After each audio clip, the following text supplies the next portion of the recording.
Apa salahnya ketika kau pergi keluar rumah, kau ambil tangan suamimu, kau kecup mesra tangan suamimu. Ini sepele Pak, tapi gede pahalanya. Orang tawaf nak mencium Ka'bah berebut, mencium Hajar Aswad. Tapi ketika di rumah, ketika kau mau keluar rumah atau suami cari nafkah, ketika itu kau kecup tangan suamimu, disitulah pahalanya sama seperti kau mencium Hajar Aswad.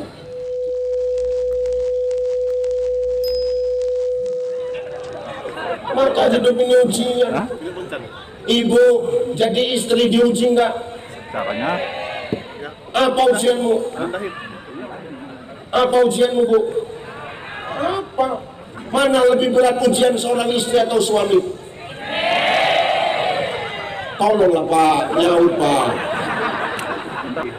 Dibela kok nggak tahu dibela. Mana lebih berat ujian seorang istri atau suami? Takut kalian sama bini ya Pak? Jangan kau membela dirimu. Jadi suami ini pikirmu gampang. Wah, tanggung jawabnya besar Bu. jelas teman-teman. Terutama ketika kita jadi suami, kita yang cari nafkah dalam rumah tangga besar ini. Kok pikir enak jadi suami ini? Setengah mati takut. Pagi pulang petang, dan kadang nggak pulang-pulang. Umpamanya buka cabang.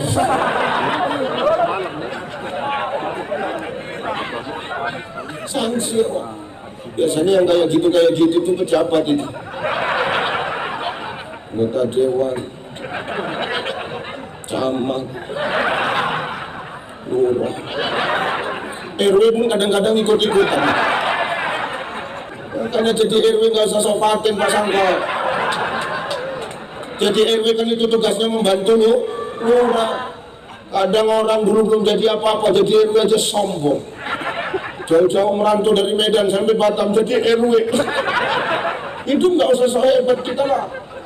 Ya Pak Sangka ya. Dulu nggak jadi apa-apa, sekarang jadi RW sombong ya nauzubillah. Bukan RW sini, RW sana Pak. Tuh banyak orang sombong. Kenapa Ustadz? Gengsi dengan status sosialnya. Tak boleh kita ini hidup ini terlalu menyombongkan status sosial. Biasa aja. Tengok kiai kita nih, tawadu aja, slow aja, santai aja. Karena duit itu urusan gue ya. Masing-masing kita berjuang kok. Pikir aku nggak ngap-ngapan juga ini. Ya bener ya. Nih. Jangan hidup ini mengikuti gengsi. Hiduplah sesuai dengan kemampuan kita saja Bu. Dengar. Jangan hidup ini kau merasa kau saja yang paling terzolimi. Lantas kau tidak memikirkan nasib kami. Ini aku bahas ini kok Pak. Karena ini momennya halal bihalal. Jadi biar lempeng lagi kau. Jangan merasa paling benar aja hidupmu, tau Pak. Ya benar Pak. Ini aku bela ini kaum-kaum teraniaya ini kok. Nah, tengok. NU sekota Batam, laki-lakinya tinggal ini. Ini kan hampir punah ini model-model begini. Makanya kita hati-hati. Berat dari suami ini luar biasa. Apa kata Asy-Syaikh Wahbah Zuhaili dalam kitab Al-Fiqhul Islamiyah wa Adilatuhu? Apa itu Ustaz? Dengar Bu, ada 3 yang menyebabkan Allah itu marah. Sampai sangkingkan marahnya Allah, aras bergetar. Apa yang buat marah itu Ustaz? 1, ketika kau seorang istri punya suara lebih tinggi daripada suara suamimu. Banyak istri sekarang Pak lembut ngomong sama suami orang, tapi kasar sama suami sendiri. Betul nggak Pak? Tengok tuh. Tandai suami siapa itu? Tandai suami siapa? Banyak istri sekarang, perempuan sekarang lembut ngomong sama suami orang, tapi kasar sama suami sendiri. Ustadz kau paham? Aku korban. Nggak, maksudnya begini saja tuh, korban curhat bapak-bapak lo. Lo bener. Bapak-bapak ini tanpa sepengetahuan ibu-ibu kadang curhat kita. Gawat kali Ustaz. Seakan-akan rumah yang mewah isinya seperti neraka. Kenapa? Melipet aja mulutnya. Siapa mulut siapa? Mulut bini. Ya kan binimu, nggak biniku. Rupanya bini Ustaz nggak gitu juga. Kayak gitu. Jangan terbalik kita, Bu. Kenapa Ustaz? Nanti yang ada penyesalan. Kenapa penyesalan? Demi Allah Pak Bu, suami ini ketika cari nafkah keluar dari rumah, ketika kau lepas mereka dalam keadaan hidup, tidak ada jaminan seorang suami itu kembali dalam keadaan hidup. Betul tak Pak? Jangan sampai timbul penyesalan. Makanya muliakan suamimu kalau kau mau dimuliakan. Contoh Khadijah itu. Khadijah kenal Khadijah?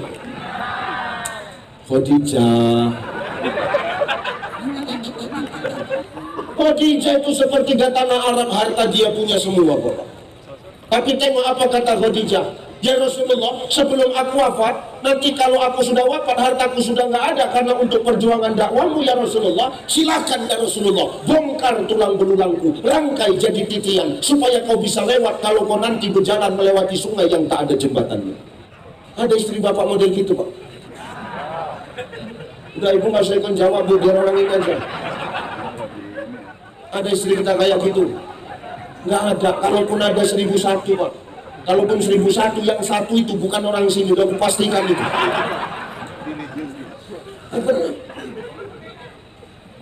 Tuh Khadijah tuh hebat. Makanya Khadijah wajar ketika wafat Rasul begitu sedih ketika ditinggalkan Khadijah. Lu bayangkan Pak, 2/3 belahan dunia ini Islam semua loh Pak. Takkan dakwah Rasul itu berhasil tanpa ada perjuangan seorang Khadijah. Itu baru bakti yang hebat. Jangan kamu melawan aja. Lebaran minta maaf 5 menit berantem lagi. Betul itu Pak? Itu Bapak RT berdiri, ini udah ingat nanti.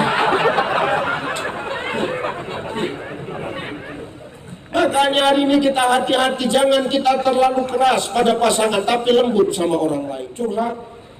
Ini kalau maaf jemaah perempuan nelpon saya itu lembut loh Pak. Halo. Assalamualaikum Ustaz. Ustaz, jangan lupa ya Ustaz, besok pengajian. Ustaz, kami tunggu ya. Makasih Ustaz. Assalamualaikum. Aku pun tadi salam. Ini kan suami orang, tapi lembut kau bercakap. Giliran suami yang nelpon, ngomel. Halo, dari mana dek? Gimana? Setengah jam aku nunggu di pinggir jalan ini. Bedak pipa aku nomor 36 luntur. Cepat datang kemari. Coba. Padahal ini ridomu loh Bu, ini ridomu ini. Kita nggak usah cerita yang lain-lain dulu lah. Kalau maaf, di dalam rumah tangga kadang kita nggak bisa akur gitu loh. Karena masyarakat yang bagus akan lahir dengan rumah tangga yang baik. Kuncinya kan rumah tangga dulu, ibda binafsi dulu. Kalau dimulai dari rumah tangga yang apik, yang bagus, maka nanti akan melahirkan anak-anak dan lingkungan yang baik Pak. Bagaimana warga NU kita di Batam ini mau bagus? Ya kuncinya ada di rumah tangga NU itu. Kalau sudah apik, sudah baik, saling menghargai, maka akan melahirkan warga NU yang juga akan baik. Kenapa? Dibina di rumah. Gitu loh. Makanya maaf ya Bu, jangan sampai Allah marah gara-gara suaramu lebih keras daripada suara suamimu. Alah, apa? Suami yang kayak mana Ustadz yang harus kami hargai? Kalau mabuk ajanya kerjaan dia Ustadz, Allah. Ngapain dihargain Allah? Kami itu istri kan Ustadz, tergantung suami, tergantung imam. Kali kau seakan-akan kami aja yang salah matamu. Nggak bisa ya, maaf Kiai, saya nggak setuju kalau makmum itu seorang istri baik buruknya tergantung suami. Aku nggak setuju. Terserah kau mau protes, nggak setuju aku. Itu namanya diskriminasi kok. Nggak tergantung imam. Mana contohnya? Fir'aun itu kelakuannya lebih parah daripada setan Pak. Setan aja nggak jempol sama Fir'aun itu.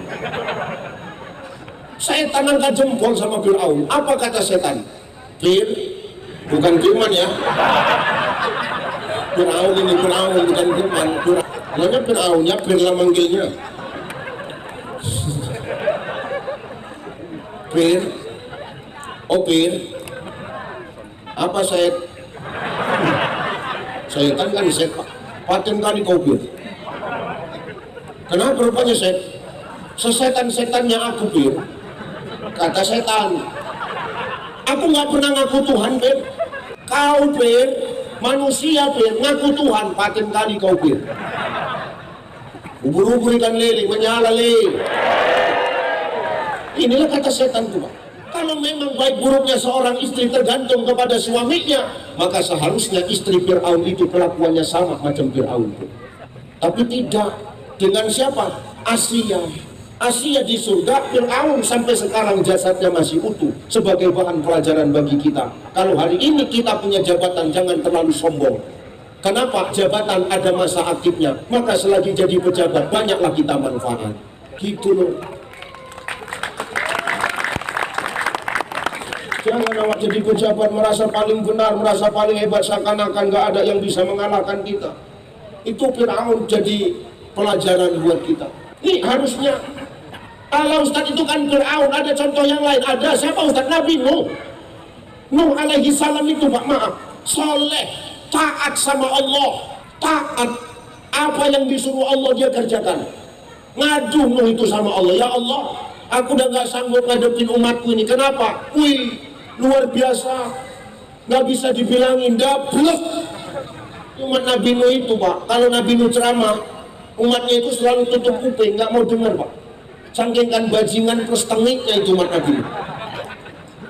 Orang sekarang Ustadz ceramah memang gak tutup kuping Kiai, tapi di sana kipas-kipasan, ada yang merokok, enggak yang kecuali Kiai enggak apa-apa. Lanjut Mbak Yai, lanjut. Bahaya ini. Ya benar. Nuh itu. Jadi maumu apa Nuh? Habiskan saja umatku ya Allah. Ya udah Nuh. Kalau gitu Nuh, kau buat kapal Nuh. Buat kapalnya dari apa? Dari kayu lah. Kayunya mana? Tanam dulu. Bayangkan Pak, buat kapal dari kayu, kayunya sunat, nunggu panennya dia berapa tahun. Begitu kayu panen, mulai ditebang, mulai disusun kapal, mulai dibuat di tengah padang pasir. Orang-orang mengolok-olok Nuh. Gila Nuh. Masa buat kapal di tengah padang pasir? Macam mana mau berlayar? Gak ada pikirannya ini, gila-gilanya ada ini katanya. Tapi Nuh gak ngapain nih Pak. Nuh gak ngapain nih Bu, dia tetap istiqamah dengan perintah Allah. Sampai waktunya semua umatnya tunai, Nuh bawa umatmu, suruh masuk bahtera. Tapi ingat Nuh, umatmu suruh bawa hewan barang sepasang. Oke, semua hewan barang sepasang masuk. Kucing sepasang, onta sepasang, keledai sepasang, burung sepasang, kambing sepasang, nyamuk sepasang. Nyari nyamuk sepasang inilah yang lama semalam. Semua mau ikut. Gak apa-apa ya, lanjut merokok aja ya, gak apa-apa. Ini kan cerita umat Nabi Nuh. Semua sudah naik. Wih ya Allah, hujan mulai turun, air mulai naik, kapal mulai bergerak. Akhirnya kapal berlayar Bapak Ibu. Nuh kehilangan sosok anak. Siapa? Kan'an. Orang tuanya saleh, tapi anaknya drableknya luar biasa. Jadi kalau ngomongin perbedaan, dari dulu sudah ada. Bahkan seorang anak dengan ayahnya pun berbeda pandangan. Makanya kita dikumpulkan di sini ini kan yang berbeda-beda ini. Kita kan supaya apa? Mengenyahkan perbedaan itu supaya menjadi ukhuwah. Ya perkara paham masing-masing yang masing-masing, nggak usah diperdebatkan Bapak. Allah yang ngomong lana a'maluna wa lakum a'malukum wa nahnu lahu mukhlisun. Bagimu pahammu, yang penting kuncinya ibadah itu ikhlas. Apa yang perbedaan diperdebatkan? Bagiku pahamku, bagimu pahammu, yang penting ikhlas. Jadi apapun kita yang penting ikhlas. Jadi guru ngaji ikhlas, main hadroh ikhlas, jadi penyanyi ikhlas, jadi tukang sound systemnya ikhlas, jadi MC ikhlas, jadi pendakwah. Apa yang perbedaan itu direcokin Pak? Lana a'maluna walakum a'malukum wa nahnu mukhlisun. Ngapain direcokin? Jangan sikit-sikit kita hari ini karena perbedaan lantas saling menyalahkan antara kita. Betul? Ini yang nggak enak, Pak. Terakhir kita sama kita recok, terakhir kita sama kita yang berantem. Yang tepuk tangan siapa? Yang di luar kita. Ya Pak ya. Yang tepuk tangan yang di luar kita, kita sama kita yang berkelahi, yang tepuk tangan mereka. Jangan gara-gara itu kita ribut, sikit-sikit menyalahkan, sikit-sikit membid'ah-bid'ahkan, sikit-sikit mengkafirkan. Ngapain? Ya sudah, punya paham diikuti, yang nggak punya paham nggak usah ngerusuin gitu loh. Betul? Gini loh, gini. Ini pakai perumpamaan ini ya, pakai perumpamaan. Saya tanya sama Pak Dewan. Semua aja Pak, bukan BPK ini. Ini saya mau nanya, Pak Dewan habis ini mau kemana? Ini umpama Pak. Pak Dewan jawab, saya habis ini Cai besok mau ke Medan. Oke. Kau mau kemana Cai? Ya mau ke Medan juga. Gitu toh. Pak Dewan naik apa? Saya naik kapal Cai. Kenapa Pak Dewan naik kapal? Suka aku lah. Kok pula yang ngatur? Aku pengen santai-santai Cai. Oh gitu, iya. Kau naik apa Cai? Aku naik pesawat. Kan gitu toh. Pertanyaannya, boleh nggak Pak Dewan melarang saya naik pesawat? Boleh nggak? Enak kali. Uang-uangku kok kau yang ngatur kan gitu. Biarlah aku naik pesawat. Nggak boleh beliau memaksakan saya naik kapal. Dan beliau punya mau pilih naik kapal silakan. Nggak boleh saya memaksakan beliau naik pesawat. Kenapa? Itu hak beliau. Dan naik pesawat hak saya. Yang penting kan tujuan kita sama Pak. Kemana tujuan kita? Ke Medan. Perkara siapa yang sampai duluan, perkara siapa yang sampai belakangan, terserah. Yang penting tujuannya sama di Medan. Begitulah hakikat kita beribadah ini Pak. Terserah apa pahammu, apa penting kuncinya ibadah itu ikhlas. Yang penting punya tujuan satu, tujuan ibadah hanya satu. Hakulillah, mengakui kebenaran Allah Subhanahu wa Ta'ala. Selesai. Maka kalau kita ngomongin perbedaan dari zaman Nabi Nuh pun sudah ada. Anak sama bapak perbedaan pendapat. Bapaknya soleh, anaknya luar biasa dosanya. Lakinya soleh, istrinya luar biasa zalim kepada Allah dan suami. Maka ingat, ya Bu ya, Bu, ingat, jangan lagi punya pikiran baik buruknya istri tergantung kepada suami. Kenapa? Itu tidak jadi tolak ukur. Tapi Ustadz, suamiku sering salah. Namanya imam pasti pernah salah. Nggak ada imam yang nggak pernah salah, betul Pak? Di masjid Ubud, apa namanya? Bidayatul Hidayah. Pernah nggak nengok imam yang salah di sini? Ada nggak imam yang pernah selip di sini? Salah. Pertanyaannya, kalau kita nengok imam yang salah di masjid ini, kita marah, apa kita tinggal atau kita ingatkan? Ingatkan. Nggak pernah imam salah kita marah, nggak pernah imam salah kita tinggalkan, kita ingatkan. Mengingatkannya pun bagus. Apa ingatannya? Subhanallah. Kan bagus Pak mengingatkannya. Jadi kalau kita punya imam di rumah yang salah, jangan dimarah, apalagi kau tinggal, tapi diingatkan. Itulah wanita, wajibnya menata, bukan mengatur. Wedo saiki akeh ngaturi ketimbang notoni Pak. Wanita wajibnya menata, bukan ngatur. Menata sama mengatur itu tujuannya sama, tapi caranya yang berbeda. Dengar Bu, menata sama mengatur itu sama, hampir, tapi caranya yang membedakan. Contoh, ini ada kopi, Pak Dewan nyuruh saya minum cai, mau nggak aku minum?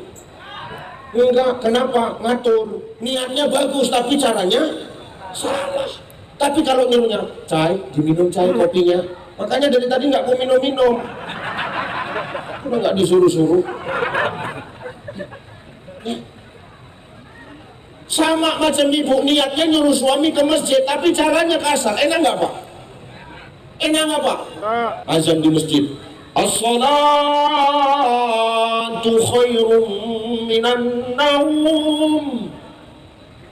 Azan bang, udah mau siap ke masjid. Dan tua, males sekali kau ke masjid. Niatnya bagus tapi caranya salah. Mau nggak kita berangkat Pak? Berantem yang ada. Kalau menata itu nggak gitu Bu, menata caranya bagus.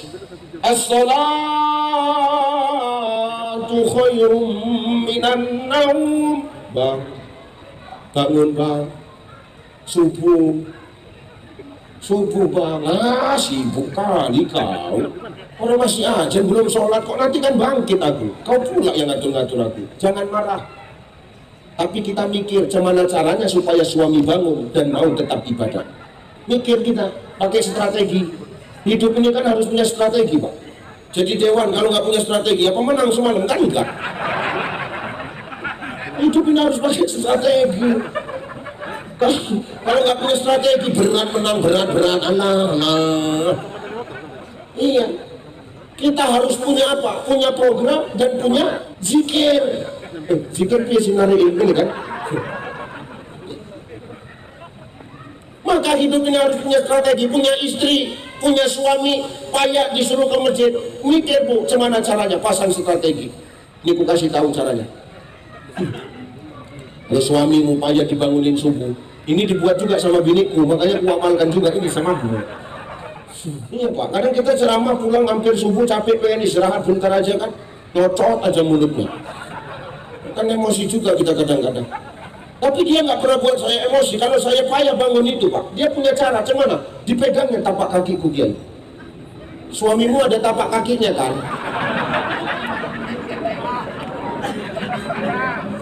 Suamimu bu, ini khusus yang punya suami yang janda diem-diem aja ya. Jangan yang janda nyariin suami orang. Suamimu pun punya tapak kaki kan? Nah, kalau payah dibangunin subuh, itu tapak kakinya dilus-lus, diusap-usap pak. Ustadz apa kena sepak? Ada aja jawaban. Ji'abullah.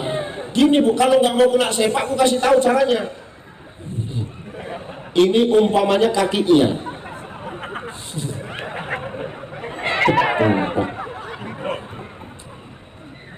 Udah nggak usah cari muka kali kok. Bisa ngambil sendiri kok. Makasih ya Pak Caman. Ini umpamanya kakinya. Ibu jangan di sininya. Cemana lah penunjuknya coba. Ini kakinya, jangan di sininya. Kalau di bawah kakinya gini nanti, kalau kau senggol kau usap tapak kakinya, dia terkejut kena sepak. Jadi gimana Ustadz? Dia tidurnya gini, ambilnya dari samping. Jadi gini caranya. Subuh bang, bangun. Nggak terasa Ustadz. Kenapa? Banyak kali kutu airnya. Itulah resiko jadi suami bang. Ya kalau perempuan jelas al-jannatu tahta aqdamil ummahat, surga di bawah telapak kaki. Telapak kaki kita kutu air lain aja bang. Mana ada cerita lagi. Ya. Diusap kakinya. Nggak bangun Ustaz. Mikir. Cemana supaya bangun, pindah ke tempat yang lain. Cemana Ustaz, naikkan sedikit. Betis kiai, betis. Betis betul. Bang, bangun subuh bang. Nggak terasa Ustaz. Naik sedikit lagi. Kemana Ustaz pahanya? Bang, bangun bang. Subuh. Nggak terasa. Jangan naik, nanti yang bangun lain. Jadi gimana Ustaz? Lah ibu kan di sini ikut wiridan, betul? Ibu ikut wiridan enggak? Kenapa wiridan toh? Malam Jumat kan ada wiridan toh? Ya ibu kan ada majelis taklimnya toh? Ada. Bapak-bapak kita malam Jumat ada majelis taklimnya ya? Itu. Walaupun majelis taklim perempuan sama laki-laki kadang beda ya nggak apa-apa Pak. Yang penting majelisan. Kalau kita laki-laki majelisan mau pakai baju apa aja kan masuk ya. Pakai baju NU ya silahkan. Pakai kemeja putih kayak kiai kita ya nggak masalah. Pakai batian kayak aku ya no problem. Pakai kaos ya silakan. Tapi kan kalau ibu-ibu muslimat harus kompak.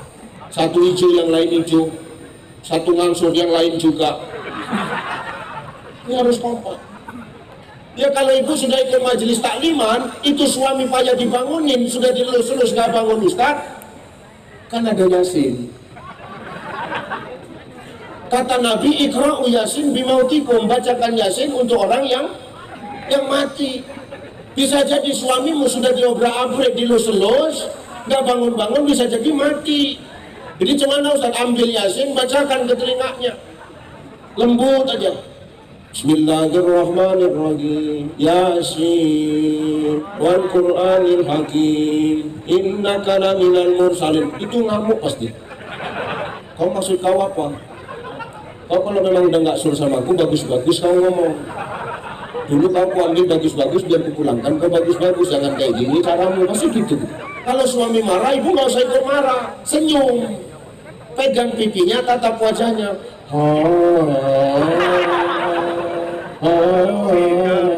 Terus suami nyambung, tujhe dekha to ye jana sanam, yari hukage diwala sanam. Terus suami nyambung, abya kucia jahanam. Bini nggak mau kalah,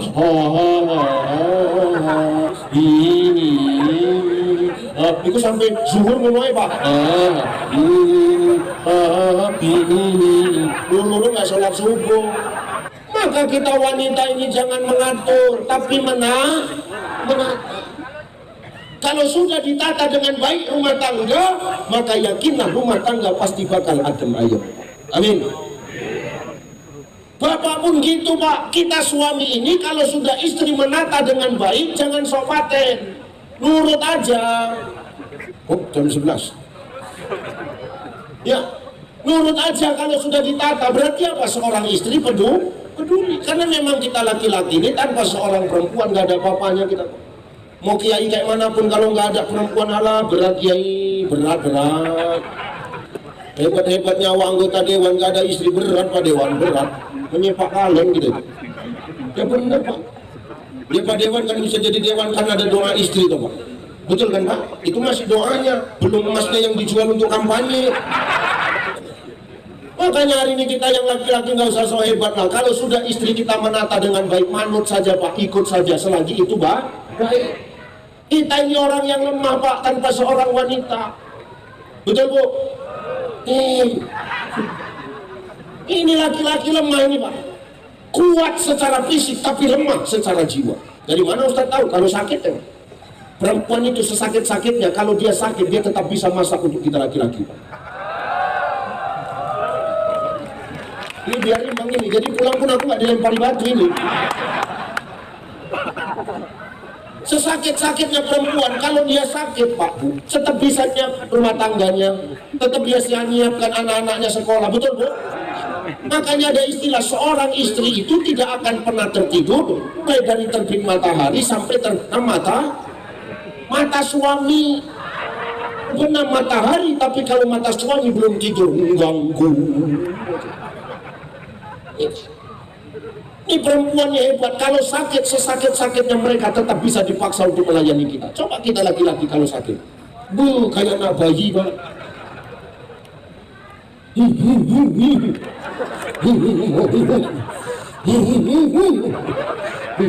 Sekalipun kiai, kenapa Bang sakit? Udah tahu nanya lagi kau. Buat sop ya Bang, biar makan seger. Bandrek biar seger. Makan nggak mau, minum nggak mau, kawin mau. Gimana? Itu pun istri kadang-kadang tetap setia, sehat lah Bang. Tidur Bang, di pangku, ditidur, diusapnya kepala lagi itu. Jangan sakit-sakit Bang, sehat. Jangan mati dulu. Utang kita masih numpuk Bang. Kalau udah lunas, kalau mati nggak apa-apa lah Bang. Dinyanyikannya kita bila Israel datang hampiri tinggallah harta emas dan udah sehat, aku udah sehat kata suami. Maka menata itu tidak dimulai dari masyarakat Bapak Ibu, tapi tatalah rumah tangga, karena rumah tangga yang baik akan menularkan dan melahirkan masyarakat yang baik. Kuncinya di situ. Setelah baik masyarakat, maka disitulah kita akan mampu menghargai yang namanya perbedaan. Kenapa? Kebaikan itu sudah ditularkan di dalam rumah tangga dan bisa dibawa ke masyarakat. Insya Allah perbedaan tidak lagi menjadi sebuah perdebatan, tapi perbedaan itu akan menjadi wadah untuk saling mengenal dan saling mengisi di antara kita, tanpa pandang pilih kasih dan pandang kasih sayang di antara kita. Semua kita akan berkasih sayang. Kuncinya ada di rumah tangga. Jelas, Bu? Pertama, rendahkan suaramu, jangan lebih tinggi dari suara suami. Yang kedua, apa Ustaz? Allah murka dalam rumah tangga ketika apa? Seorang istri itu kadang semena-mena memerintah suaminya. Merintah boleh, semena-mena jangan. Ya Bu ya, kita ikut pengajian siang-siang, dia dijemput sama kawan kita. Kak, cepat Kak, ini yang ceramah Ustadz Ucai, nanti ketinggalan, ya bentar, aku masih pakai jilbab. Gimbusnya jilbabnya menjungkit jilbab juga. Kalau Kak keluar dari rumah langsung naik ke motor, nggak pamit sama suami. Bang, aku pergi pengajian ya Bang, nanti kalau misalnya hujan jangan lupa angkat pakaian. Ini semena-mena. Apa salahnya ketika kau pergi keluar rumah, kau ambil tangan suamimu, kau kecup mesra tangan suamimu. Ini sepele Pak, tapi gede pahalanya. Orang tawaf nak mencium Ka'bah berebut, mencium Hajar Aswad. Tapi ketika di rumah, ketika kau mau keluar rumah atau suami cari nafkah, ketika itu kau kecup tangan suamimu, disitulah pahalanya sama seperti kau mencium Hajar Aswad. Di rumahmu ada Hajar Aswad, ini Hajar Aswad semua. Batu hitam yang tertempel di titik kaki. Nah, jelas. Apalagi tangan suamimu hitam, makin besar pahalanya itu. Makanya tanganku biarkan hitam aja. Ya jelas Aswad. Anda Ustadz kan taunya ngomong, rupanya Ustadz kayak gitu. Mau pergi ceramah, iya Pak. Aku nak pergi ceramah, iya Pak. Iya, Hajar Aswad. Bolak-balik. Habis sampai bau ludah semua. Ini sepele, tapi jarang kita lakukan Pak. Ngaji itu nggak usah tinggi-tinggi, dasar-dasar aja, yang penting bisa jadi amalan. Nih, sudah jarang istri sekarang ketika suaminya keluar rumah cari nafkah, diambilnya tangannya, dikecup tangan suami. Buat ini Bu, insya Allah berkah. Amin. Yang ketiga terakhir, di jam 11, yang menyebabkan Allah marah. Apa itu Ustaz? Dalam rumah tangga, ketika berkelahi suami dengan istri, sedikit-sedikit istrinya minta cerai. Ceraikan aku Bang, ceraikan aku Bang. 20 tahun hidup sama kau nggak ada perubahan. Dulu kita enak-enak hidup dan sekarang kau ajak aku ke Batam. Apa? Jadi RW juga nggak kau di sini? Ini contoh-contoh. Bagus kalau cuma untuk jadi RW di Medan ya bisa Bang. Ceraikan aku Bang, jangan. Perceraian itu baik, tapi Allah tidak suka dengan yang namanya perceraian. Maka kebaikan itu dimulai rumah tangga. Perbaiki akhlak kita kepada suami, jangan lebih keras suara kita, lembutkan suara kita, jangan semena-mena memerintah, apalagi kalau berkelahi sedikit-sedikit kita minta perceraian. Rumah tangga itu adalah dua perbedaan antara sepasang suami istri yang harus saling memahami. Begitulah kita dalam kehidupan ini. Apabila kita mampu memahami satu sama lain dengan pasangan kita, maka yakinlah kita akan mampu memahami perbedaan di tengah-tengah masyarakat. Perbedaan tidak akan dijadikan sebagai wadah perpecahan, tapi perbedaan akan dijadikan sebagai wadah untuk saling merajut ukhuwah di antara kita. Menghargai satu sama lain dan saling menghargai perbedaan itu lewat pemahaman orang lain terhadap kita. Insya makanya melalui momentum halal bil halal ini kita enyahkan perbedaan, perbaiki semua hubungan kita baik kepada pasangan maupun kepada jiran tetangga agar sekiranya perbedaan itu tidak jadi beban dalam kehidupan kita. Insya Allah menjadi berkah. Amin Allahumma amin. Dan itu saja barangkali sudah 1 jam ya Kiai ya, sudah ya. Ada mahalul qiyam lagi nanti kemalaman. So saya ada kajian subuh lagi. Di mana besok saya kajian subuh? Buan Nafis, di mana Buan Nafis ngikut saja saya besok ya. Mudah-mudahan kita semua yang hadir sehat-sehat. Mudah-mudahan kita yang hadir ini istiqomah dalam kebaikan ya Bu ya. Hargai ulama-ulama kita, karena tanpa ulama kita ini nggak tahu jalan arah kemana ya. Muliakan guru-guru kita, insya Allah jadi berkah. Bapak Ibu Saya mengucapkan minal aidin wal faizin, mohon maaf lahir dan batin. Taqabbalallahu minna wa minkum, taqabbal ya karim. Mudah-mudahan kita bertemu lagi di lain waktu, lain kesempatan. Ila liqa ma'assalama wallahul muwaffiq ila aqwamit thoriq. Wassalamualaikum warahmatullahi wabarakatuh.